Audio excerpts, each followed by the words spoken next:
Hey everybody, welcome into the Orange Zone recap for Syracuse football. The Orange falling to Clemson 27-21 Saturday afternoon. I'm Tommy Sladek, Samantha Croston. We're here on set breaking down the game, and wow, this was once again your good old-fashioned Syracuse-Clemson game on the road. Yeah. Eerily similar to the way 2018 ended.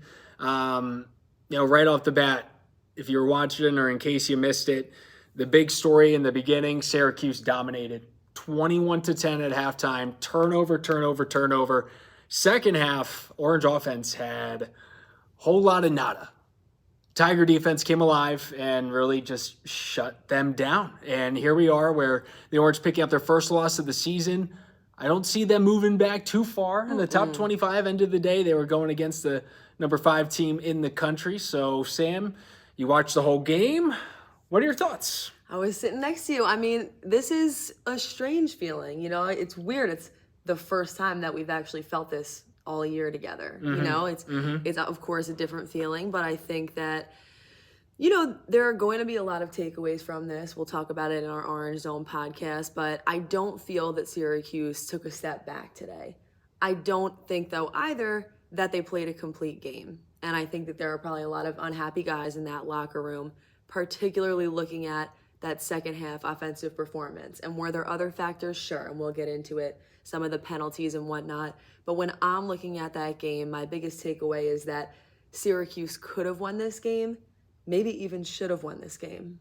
Yeah, I think you're right. I think that's why for some fans, and understandably, they're going to need some time to let this one dissipate. And I just realized that we are totally shaking the camera when I'm going to have us watch our elbows. Sorry about that. I think I've been just rocking it the whole time. Sorry if you were tuning in and just experiencing that. But yeah, it's going to take a little bit.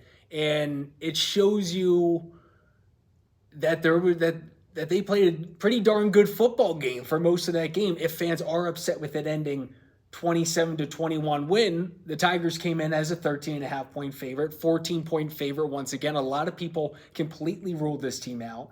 And here we were, deep into the third quarter, and they were up 11 points. And let's go back and bring it back into that first half and what went right from the start.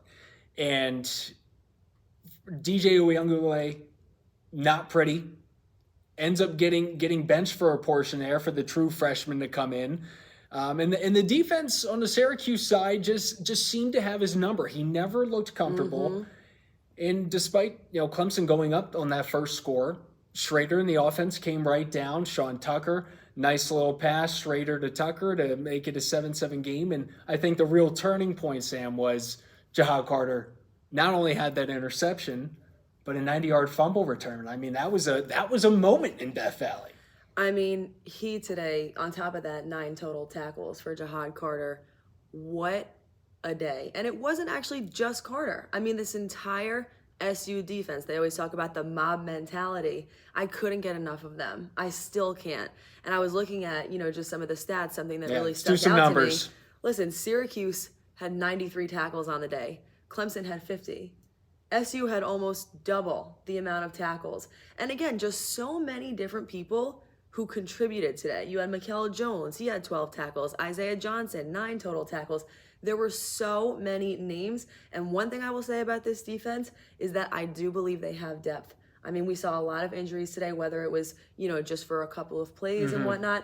And it seems like no matter what, they always have someone who is ready to step up no matter how many people go down. So that does speak to Coach Dino Babers and his coaching philosophy. We talked about it on the podcast, but he said that he has been preparing for that. And every week there are a lot of guys out there who are getting looks to make sure that they're ready for this game situation. I mean, Tony White, defensive coordinator, was understandably fired up at portions of that game. I mean, even the 3-and-out, I believe it was, for Clemson, or something close to that in the second half, where the defense immediately got off the field. But going back to, you mentioned how many more tackles they had. A part of that, it had to be just the time of possession was just crushed in the second half. And that to me was really the game changer in the way the Clemson D-line that we had talked about leading into this super scary, very intimidating group, a bunch of guys that are going to be picked in the first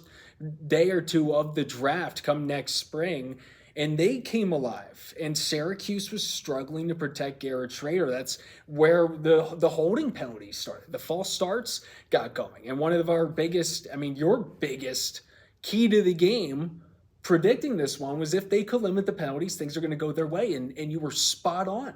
That first half, there were 2 penalties on Syracuse. The one was a false start with 7 before they took a kneel, so whatever. It's fine. But the other 8, that was the problem. It wasn't pretty, and it contributed to their inability to get things going. This was a tale of 2 halves, simply put. 10 penalties, only 2 in the first half, and you could tell 8 in the second half. That made a big difference, and these were fouls that contributed. There were a couple of personal fouls here that were the difference between a punt and a first down. So, definitely I think that had something to do with it. And also, again, I was just looking through some of these statistics in Syracuse's drive chart in the second half. 6 punts followed by an interception, and that's it. The offense did disappear in the second half. And as you said, we knew that this Clemson defense was a force to be reckoned with. But I think you, me, and so many others got their hopes up because we saw the way that they were able to perform in the first half. So it does beg the question, listen, not every single game is going to be perfect, but to have such a strong first half, it proves that they can do it, which is a good thing, but it made it feel a little negative towards the end. Yeah, and hand up, Sam and I, as well as James Mungro, 3 out of our 4 people on our Orange Zone show, picked the Orange to win. Got a lot of heat for that. I'm sure I'll get a few tweets for at Old Takes Exposed, and I'm okay with that. End of the day, the feeling of really wanting to go and hide in a hole is if they lost 40-6. Well, right, and we predicted that. But in this situation, that was not a bad pick. They for a team projected to be that was a 14-point underdog, ended up being a close game. Shoulda, woulda, coulda. That second half, you can name it. But you did mention some of the penalties that kept that drive alive in the third quarter that absolutely changed the momentum of the game for Syracuse. There was the late hit call on the QB that came in, and I keep forgetting his name. It was Cade. What do you got? The QB for Clemson. Oh. Cade Klubnik. I knew it was something that took a second to really emphasize. Yes. But Fuentes came in, called for a late hit. It kept that drive alive. Marlowe Wax an uncharacteristic, unsportsmanlike conduct call, I believe it was, in a drive that finished in a touchdown for them and one that ate a lot of clock. And I do think we need to bring in the call from the officiating to not call really the almost the exact same play around midfield, 3rd and long. Garrett Schrader basically chased out of bounds by Jeremiah Trotter Jr. And it was so identical that if you called the first one, you have to call the second one. And it was a killer for them. It really was. But to say that call would have changed the outcome of the game, I don't know. Because Clemson was just not giving them room to breathe. And one of the names that did go dead silent was Sean Tucker. You have his numbers right there. What are we working with? How many? He didn't really touch the ball that much. No, ran the ball 5 times, rushed 54 yards. So that's 10 yards a carry. Not a whole lot from Sean Tucker. And we discussed, why do you think that is at the end of the day? Dino Babers did mention it afterwards. He looked at it as Clemson's approach to the RPO, which is the run-pass option of Garrett basically deciding on what he's seeing, whether he's going to give the ball to Sean or take it himself. And rewatching that game and looking at the plays, shaking the table again. My bad, guys. Yeah, I keep doing it. I'm getting into the moment. But he said that they kept allowing Garrett to keep the ball, that they were going for Sean, they were aggressive with him, and what ended up happening was that pocket was collapsing, and they knew it. So it was a good game plan and a good adjustments made by Clemson in the second half, but at the same time, it goes both ways when it comes to adjustments, and it just seemed like Syracuse was doing a little bit too little, too late. And it's tough because this was a game that they were up 21-10, a game that the players had so much strength, so much faith in, and you gotta, hats off to the defense. End of the day, They gave up those scores late, but 4 turnovers. Are you kidding me? I know. The mob was mobbing. The mob balled out. So truly, not enough praise to be given out to the mob and everything that they were able to accomplish and the depth of this team. At the end of the day, I think that story and the reason why fans are going to feel like that knife in the heart feeling a little bit is not because of any one player, but just collectively that offensive group. I mean, one other thing I want to point your attention to, Tommy, is they went 3 for 11 on third downs. I mean, it was a team offense collectively that did not perform in the second half the way that they did in the first half. And still, right, there's a lot to come from this. I think mistakes were made that will be fixed. And like you said, some things with the refs, listen, that bothered me too. I got to be honest, the one call that stuck out to me, or actually I'm just the way that the ref was maybe able to contribute was right at the end there with the changing of the clock, switching up how many seconds were on the clock. That rubbed me the wrong way. And I would love to hear from some viewers as well, but I really feel like that shifted up the momentum in a time where we needed it the most. I mean, it was odd because it slowed things down, and the 7-8 seconds. Those watching, I forget the exact number, but I want to say it was at 23 seconds. They're like, please put 32 seconds on the clock. But by the time they got the play going again, it was back to 23 seconds. So it was like, what was the point of that? Yeah, it was confusing. And basically, I mean, that last drive had some that was the most alive we've seen that offense since they came out of the locker room. And it started with that Damian Alford catch. We got to give our flowers to Damian. I mean, that catch was insane. I'm pretty sure he hurt his ankle, basically torquing his body to keep his foot in bounds to make an incredible catch. That was a call that was originally called out of bounds, and they reversed it. It was incredible. Kept that drive alive. We saw kept our positivity alive. Kept our positivity alive. That kept us in it. Yeah, I mean, we had to keep Brandon Roth in it. Our guy Brandon was losing his mind. Diehard Q's fan. We were like, hey man, it'll all be good. Stay with us here. Yep. And then Aronde Gadsden, it's one of those where we're learning at this point. I mean, he's Garrett's number one guy at wideout. Yep. And it got to the point where it was like, just toss it up to 19. And let's just see what happens. It was effective. But on that last play there, it was a situation where it was definitely forced. There could have been another play afterwards. He could have thrown it away, but Schrader went for it. And at that point, it was pretty much triple coverage. You had the safety cheating. I think you had another linebacker cheating in on him and just threw it underneath him.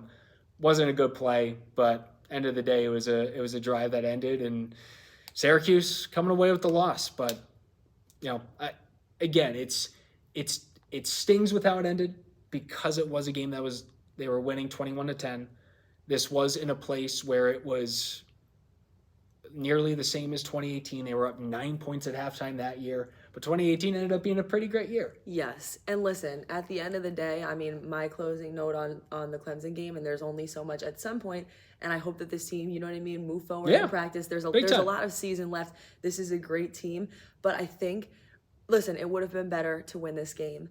But isn't it a good thing that it stings because it means they were close? At least this was a competitive game, and this is something that we said anyone who knew this SU football team knew that this was going to be a close game. Yeah. But there were a lot of people who frequently talk in the national conversation that said and truly believed this was going to be a blowout.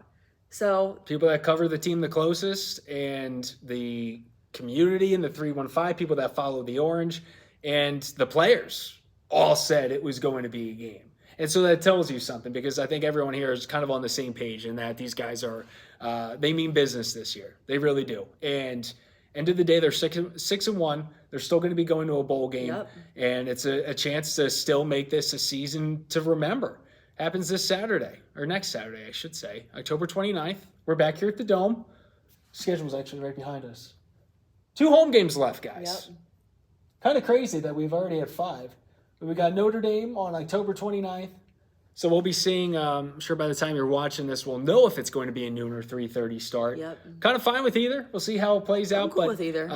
As for Syracuse in the top 25, number 14 taking on number 5 in this game today, you think they move up or down too much? Not too much, but my intuition tells me up.